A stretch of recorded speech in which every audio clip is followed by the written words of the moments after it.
The first time Maria laid eyes on Marcus, she almost spilled her horchata all over the counter of her family's taqueria.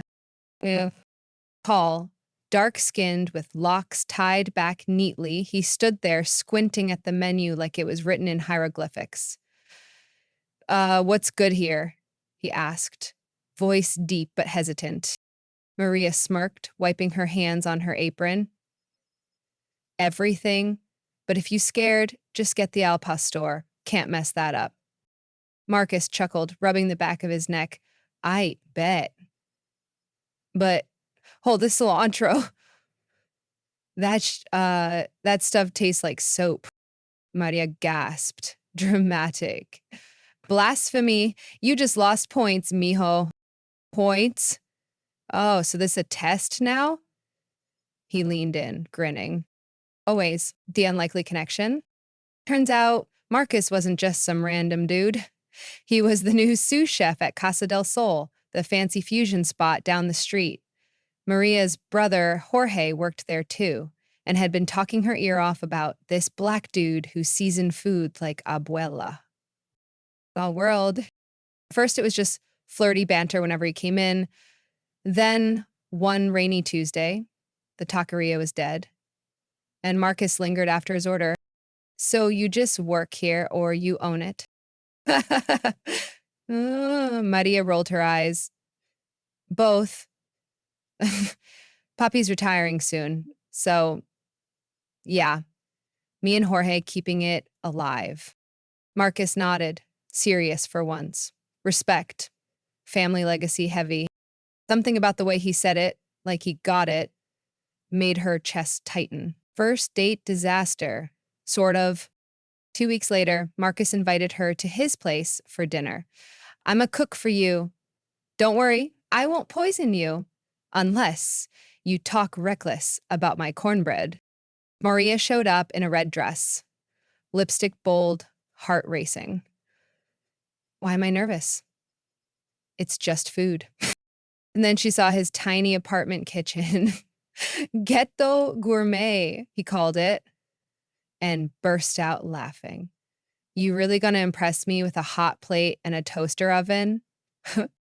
Watch your mouth, he shot back, grinning. Skill don't need stainless steel. And damn, he wasn't lying. The jerk chicken tamales? Fire. The collard greens with chorizo? Illegal. But the real surprise?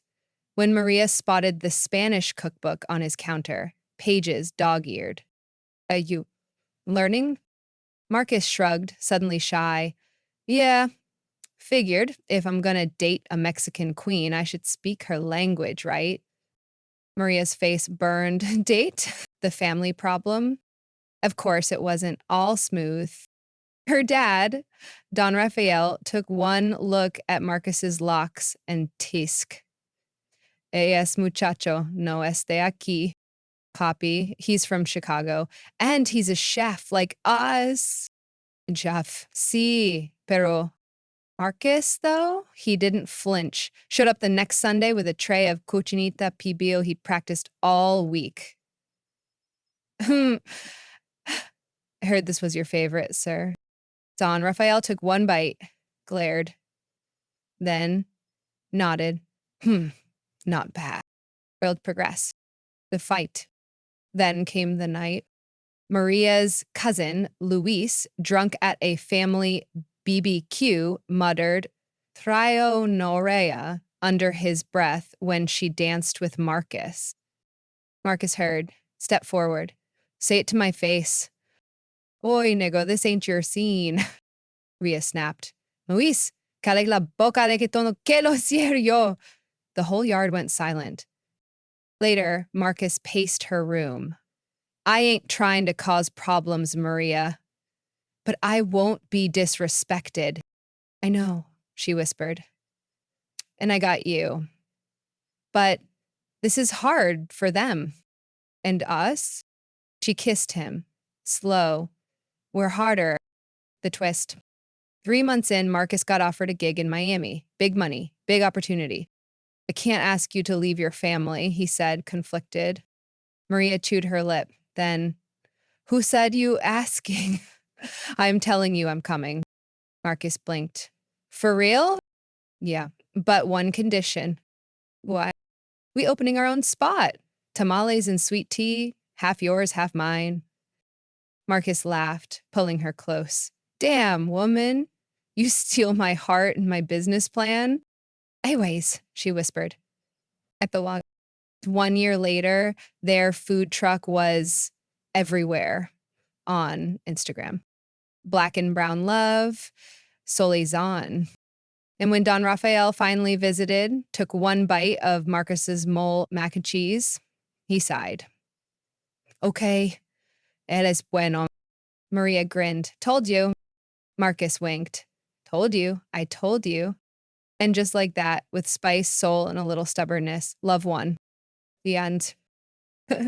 Hope you liked it. Wanted to keep it real, typos, pauses, and all. Let me know if you want more drama, steam, or a specific scene expanded. Moral of the story. Um, Love doesn't care about borders, whether they're cultural, racial, or family expectations. Real connection is built on respect, effort, and the courage to stand together against the world's noise.